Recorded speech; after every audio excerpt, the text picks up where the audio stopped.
வணக்கம் குருஜி. வணக்கம் சார். இப்போ செவ்வாயோட பயிற்சி ஏப்ரல் மாதம் 2ஆம் தேதி. இந்த செவ்வாயோட பயிற்சி அதனோட இன்ட்ரோ மட்டும் கொஞ்சம் சொல்லிடுங்க. ஆன்மீகம் ப்ளஸ் நேயர்கள் எல்லாருக்கும் ஜோதிட குருஜியின் இனிய வணக்கங்கள், வாழ்த்துக்கள். இந்த காணொலியில் நம்ம பார்க்க போகிறது செவ்வாய் பகவானின் பயிற்சி. நீங்கள் சொன்ன மாதிரி 2 ஏப்ரல்லேருந்து 11/5/2026 வரைக்கும் இருக்குது. கிட்டத்தட்ட 40 நாட்கள் இந்த செவ்வாய் பகவான் மீன ராசியில் சஞ்சாரம் பண்ண போகிறார். மீன ராசி நீர் ராசி, நீர் ராசியில் இந்த நெருப்பு கிரகம் ஒரு செவ்வாய் அங்கே சஞ்சாரம் பண்ண போகிறார். கூடவே சனி பகவான் அங்கேயே இருக்கார். ஸோ சனி பகவானோட இந்த செவ்வாய் சேர்ந்துட்டு 40 நாட்கள் அங்கே இருக்க போகிறார். இந்த சனி பகவான் செவ்வாய் பகவான் அப்படின்னாலே உங்களுக்கே தெரியும், செவ்வாய் கொஞ்சம் வேகம் ஜாஸ்தி, ஆனால் அதே சனி மந்தம். ஸோ இந்த கான்ட்ராவர்சி தான் எல்லா இடத்துலையுமே கொஞ்சம் ப்ளஸ் ஆர் மைனஸை கொடுக்கும். சில ராசிகளுக்கு நல்ல ஒரு பலன்களை கொடுக்கும், சில ராசிகளுக்கு கொஞ்சம் ஒரு மாதிரியான ஒரு பலன்கள் தான் கொடுக்கும். உலக அளவில் பார்த்திங்கன்னா கண்டிப்பாக ஒரு பெரிய பதற்றமான சூழ்நிலை தான் கண்டிப்பாக மே 11 வரைக்கும் இருக்கும். சில நேரங்களில் உங்களுக்கு பார்த்திங்கன்னா ஒரு 25 ஏப்ரல்லேருந்து கொஞ்சம் எல்லாம் ஓரளவுக்கு உலக அளவில் பதற்றம் குறையும். இந்த 40 நாட்கள் பார்த்திங்கன்னா சனி பகவான் செவ்வாய் பகவான் மீன ராசியில் சஞ்சாரம் பண்ணுறார். இந்த வகையில் பார்த்திங்கன்னா 15/4/2026 22/4/2026 வரைக்கும் கிட்டத்தட்ட ஒரு 8 நாட்கள் எல்லாருமே கொஞ்சம் கவனமாக இருக்கிறது நல்லது எல்லா விஷயங்கள்லையும். ஏன் அப்படின்னா ஒரே நட்சத்திரம் உத்திரட்டாதி நட்சத்திரத்தில் சனி பகவானும் செவ்வாய் பகவானும் சஞ்சாரம் பண்ண போகிறாங்க.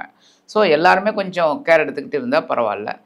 அந்த வகையில் ஒவ்வொரு ராசிக்கும் என்னென்ன பலாபலன்கள் அப்படிங்கிறத நம்ம இப்போ பார்ப்போம். இந்த சிம்ம ராசிக்காரங்களுக்கு 4ஆம் அதிபதினு சொல்லக்கூடியவர், 9ஆம் அதிபதினு சொல்லக்கூடியவர் இந்த செவ்வாய் பகவான். செவ்வாயோட பயிற்சி, ஏன்னா சிம்மத்துக்கு முழுமையான யோகாதிபதினு கூட சொல்லலாம். ஏன்னா ராசியாதிபதினு சொல்லக்கூடிய சூரியன் கூட அந்த அளவுக்கு நன்மை செய்ய மாட்டார். செவ்வாய் அவ்வளோ யோகத்தை பண்ணுவார். ஏன்னா மறைவு ஸ்தானத்துக்கு எந்த ஸ்தானத்துக்கு வரல. 4, 9னா பாக்கி ஸ்தானாதிபதி. இந்த பயிற்சி கிட்டத்தட்ட பார்த்தீங்கன்னாக்கா 8ஆம் இடத்துல அஷ்டம சனி வேறு போயிட்டுருக்கு. இது ஒரு அஷ்டம சனியால் ஒரு சில பேர் கஷ்டப்படுறாங்க. இப்போ அந்த அஷ்டம சனியால் கஷ்டப்படக்கூடிய நபர்களுக்கும் இவங்களுக்கெல்லாம் இந்த செவ்வாய் பயிற்சிங்கிறது எப்படி இருக்கும்? இப்போ இந்த செவ்வாய் இவங்களுக்கு சூப்பரான ஒரு கிரகம், நீங்களே சொல்லிட்டீங்க. ஏன்னா 4, 9 கூடியவர். 4னாலே உங்களுக்கு தெரியும் சுகஸ்தானம், 9 பாக்கியஸ்தானம். சுகங்கள் எவ்வளவு இருந்தாலும் பாக்கியங்கள் வேணும். ஏன்னா இப்போ நிறைய இடத்துல பார்த்தீங்கன்னா 4-5 வீட்டுக்கு சொந்தக்காரனாக இருப்பான், அவன் ஒரு வாடகை வீட்டில் இருப்பான். அவனுக்கு வாடகைலாம் நிறையா வரும், ஆனால் அவன் இருக்கிறது வாடகை வீட்டில் இருப்பான். அப்போ அவனுக்கு சுகங்கள் இருக்குது, ஆனால் பாக்கியம் இல்லை. அந்த மாதிரி. ஆனால் இவங்களுக்கு பார்த்தீங்கன்னா 4, 9 கூடையவர். ஸோ 4, 9 கூடையவர் 8ஆம் இடத்துல மறையிறார். என்ன அப்போ உடல் ரீதியாக கொஞ்சம் டென்ஷன் இருக்கும். அதாவது உடல் நலம் அதில் கொஞ்சம் கவனமாக இருக்கணும். 1. 2வது இங்கே சனீஸ்வர பகவான் இருக்கார்.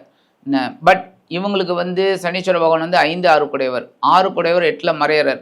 அப்படிங்கும்போது கெட்டவன கிட்டிடில் கிட்டிடும் ராஜயோகம்ங்கிறது ஒரு பழமொழி இருக்குது. ஆனால் 5ஆம் வீட்டாதிபதியும் மறையிறார், அது ஒரு இது. அது ஆனாலும் இவங்களுக்கு கொஞ்சம். ஆனால் என்ன இந்த சனீஸ்வர பகவானால் விளையக்கூடிய கெடுபலன்கள் எப்படி இவங்க கரெக்ட் பண்ணணும் அப்படின்னா பேசுகிற வார்த்தைகள். ஏன்னா இப்போ கூட ஒருத்தரை பார்த்தேன், அவருக்கு சிம்ம ராசி. என்ன அவருக்கு ரொம்ப ஆரோக்கியமாக இருக்கார், ரொம்ப நல்ல முன்னேற்றம். ஒரு மாதத்துக்கு 40,000 சம்பாதிச்சது 1 லட்சம் சம்பாதிக்கிறார். அந்த அளவுக்கு நல்ல வருமானம் எல்லாம். அஷ்டமத்து சனி ஆரம்பித்ததுலேருந்து என்ன நல்ல ஒரு யோகம்.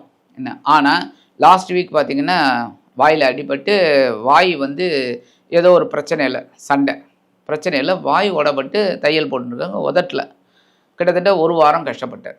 ஏன் பேசுகிற வார்த்தைகள் அவ்வளோதான். அதை மட்டும் கொஞ்சம் இவங்க கரெக்ட் பண்ணிட்டாங்கன்னா சிம்மராசிக்கு சனி பகவான் நல்லபடியாக ஒரு முன்னேற்றத்தை கொடுப்பார். இவ்வளவுக்கும் ஆகாத இது கிரகம் சிம்மராசிக்கு ஆகாத கிரகம் அதுவே. ஆனால் இந்த இடத்துல செவ்வாயும் உள்ளே சேர்றார், உள்ள அஷ்டம ராசிக்கு வரார். அப்படிங்கும்போது மறையிறார் அப்படிங்கும்போது சொத்து பிரச்சனை இருக்கலாம், என்ன உறவினர்கள் மூலமாக குழப்பங்கள் இருக்கலாம். அதுமாதிரி வெளியூர் வெளிநாடு போய் படிக்கணும்னா அதெல்லாம் கொஞ்சம் கவனமாக இருக்கணும். இந்த மாதிரிலாம் நிறைய இதெல்லாம் இருக்குது, கவனமாக இருக்கணும் இந்த விஷயத்தில். ஏன்னா அஷ்டம சனிங்கிறதுனால அஷ்டமத்து சனி அஷ்டமத்து செவ்வாய். படிப்பு ரீதியாக இப்போ எப்படி இருக்கும்? படிக்கிறவங்களுக்கு ஒரு சில பேருக்கு கொஞ்சம் தொய்வுகள் இருக்குது, டல்லாயிட்டாங்க. படிக்கிறவங்கெல்லாம் பார்த்தீங்கன்னாக்கா உடல் வலி ஏதோ ஒன்று அவங்களுக்கு மனசு ரீதியாக ஏதோ ஒரு தடை போட்ட மாதிரியே இருக்குது. 8ல் போய் இவரும் மறைகிறாரு. ராசிக்கு யோகாதிபதினு சொல்லக்கூடியவர், 4ஆம் அதிபதி. இது படிப்பு ரீதியாக இது எப்படி இருக்கணும்? அதாவது எப்படி இருந்தால் ஓரளவுக்கு படிப்பை நம்ம லேர்ன் பண்ண முடியும்? கண்டிப்பாக கான்சன்ட்ரேஷன் கண்டிப்பாக வேணும். ஏன்னா குழப்பம் இருக்கும். குழப்பம் பயங்கரமாக இருக்கும். ஏன் அப்படின்னா என்ன படிக்கணும் ஏது படிக்கணும்னு தெரியாமல் அவங்களுக்கு வந்து ஒரு குழப்பம் இருக்கும். படிக்கும்போதே அவங்களுக்கு வேறு இதில் நாட்டம் அதிகமாக போகும். அப்போ அதெல்லாம் வந்து அவங்க கரெக்ட் பண்ணிட்டு போகணும். இருந்தாலும் பரவாயில்லை அப்படிங்கும்போது இப்போ வந்து இந்த சூரியன் வந்து உங்களுக்கு வந்து உச்சம் எங்கள் 9ஆம் இடத்துல.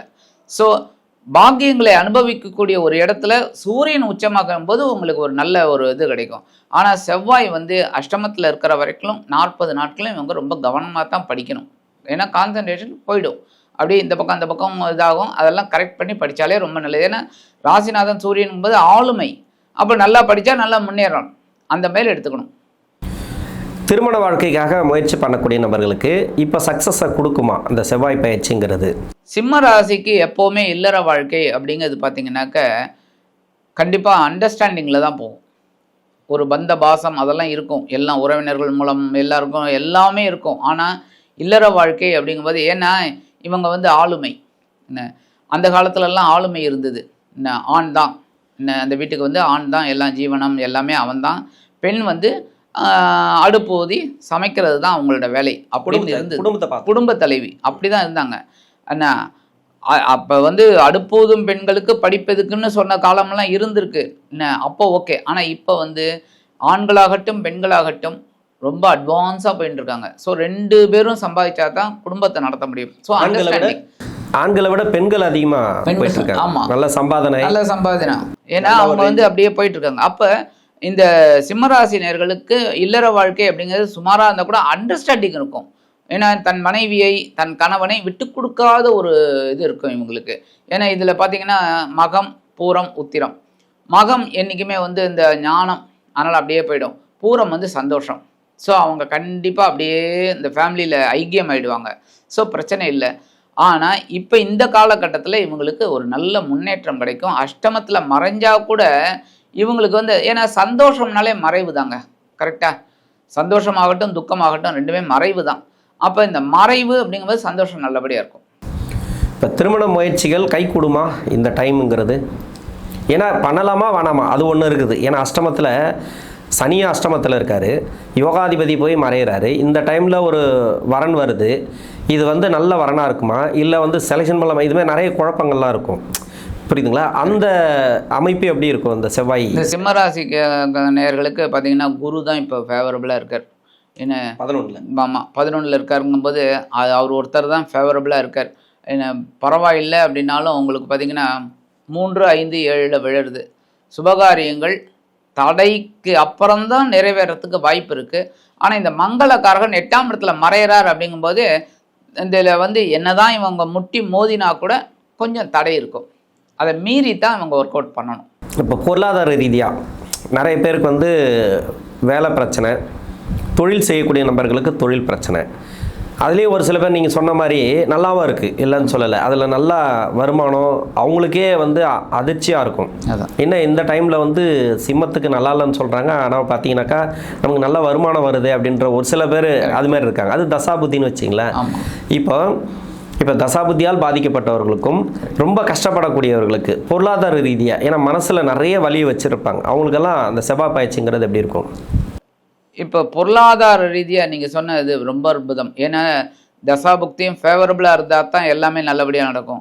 ஏன்னா நான் சொன்ன அந்த நபருக்கு சூரிய தசை ஆளுமை நிறைந்த தசை, ராசிநாதனோட தசை கண்டிப்பாக நன்மையை தான் செய்யும். அதனால செஞ்சுருக்கு. ஆனால் தசாபுக்தி சரியில்லை அப்படிங்கும்போது கண்டிப்பாக பொருளாதாரம் அவங்களுக்கு ஒரு எட்டா கனின்னே சொல்லலாம், அப்படி தான் இருக்கும். பட் அவங்க சர்வைவ் பண்ணுற அளவுக்கு வரும் வருமானம். ஏன்னா அவங்களுக்கு புத்தி சாதுரியம் அதை வச்சு அவங்க போவாங்க. ஏன்னா 2ஆம் வீட்டு அதிபதி புதன். அதனால் புத்தி சாதுரியத்தில் அவங்க சம்பாதிச்சிருவாங்க, சர்வை பண்ணுற அளவுக்கு சம்பாதிச்சிருவாங்க. குடும்ப பெண்கள்லாம் எப்படி இருந்தால் நல்லது இந்த அஷ்டம சனி காலகட்டத்தில்? ப்ளஸ் வந்து செவ்வாயும் சனி சேர்க்கை காலகட்டம், 8ஆம் இடத்துல செவ்வாய் மறையிறது. இது பொருளாதார ரீதியாக பிரச்சனைகளை கொடுக்குமா இல்லை வருமானத்தை கொடுக்குமா?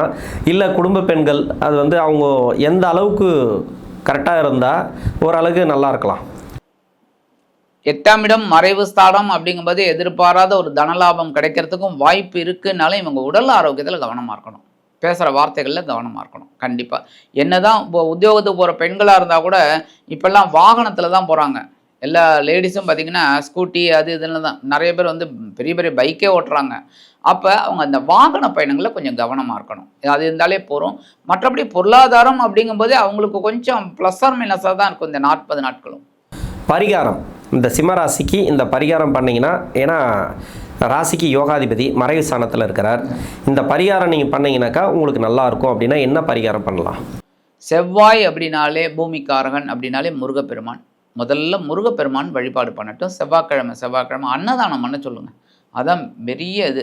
ஏன்னா தானங்களில் சிறந்தது அன்னதானம் தான். நிறைய தானங்கள் இருந்தால் கூட அன்னதானம் தான். ஏன்னா கர்ணன் பண்ணாதது அன்னதானம் தான். எவ்வளவோ தானங்கள் பண்ணாலும் கர்ணன் வந்து அன்னதானம் பண்ணல. அதனால தான் நரகத்துக்கு போனார். முதல்ல என்ன அவர் கேட்குறாரு, நான் அப்போல்லாம் வந்து இது உண்டு. அப்போ அவர் கேட்குறாரு, எனக்கு என்ன நரகத்தில் கொண்டு விட்ருங்க, நான் எவ்வளோ தான தர்மம் பண்ணியிருக்கேன், என்ன எப்பா நீ ஒன்று பண்ணு அப்படின்னா, என்னென்ன சொர்க்கத்துக்கு போகணுமா? நான் ஆமான். சரி, அப்போ உன் ஆட்காட்டி வரல வாயில் வச்சுக்கோ அப்படின்னாரான். சரின்னு வாயில் வச்சுட்டாரான். வாயில் வச்சுட்டோன்னே டக்குனு சொர்க்கத்துக்கு வந்துட்டாரான். என்ன சொர்க்கத்துக்கு வந்துட்டோம் அப்படின்னாரான். இல்லைப்பா, நீ வந்து எவ்வளோ தானங்கள் பண்ண, அன்னதானம் பண்ணல என்ன. ஆனால் ஒரு யாத்திரிகன் கேட்டு வந்து சொல்லும்போது, அதோ அந்த இடத்துல வந்து சாப்பாடு போடுறாங்க, போய் சாப்பிடு அப்படின்னு நீ ஒரு நல்ல காரியம் பண்ண, அது அந்த விரலில் உனக்கு அந்த தர்மம் ஒட்டின்றது, அதுதான் அப்படின்னு. அப்போ இந்த அன்னதானம் தான் அவ்வளோ முக்கியம். ஸோ செவ்வாய்க்கிழமை அவங்களால யதாசக்தி ஹிரண்யம்னா நம்மளால் முடிஞ்சது அது செஞ்சாலே போகிறோம். ஒன்று. ரெண்டாவது ஆஞ்சநேயர் வழிபாடு. ஏன்னா ஆஞ்சநேயர் தான் சனீஸ்வர பகவானுக்கு ரொம்ப இது பிரீத்தி. ஸோ ஆஞ்சநேயர் வழிபாடு பண்ணுறது ரொம்ப விசேஷம். ஆக இந்த சின்ன பரிகாரம் இவங்க பண்ணினாலே அற்புதமான ஒரு முன்னேற்றம். இந்த அஷ்டமராசியில் செவ்வாய் பகவானும் சனி பகவானும் சேர்ந்தாலும் ஒரு எதிர்பாராத நன்மை கண்டிப்பாக கிடைக்கும் என்று கூறி விடைபெறுகிறேன். நன்றி, வணக்கம்.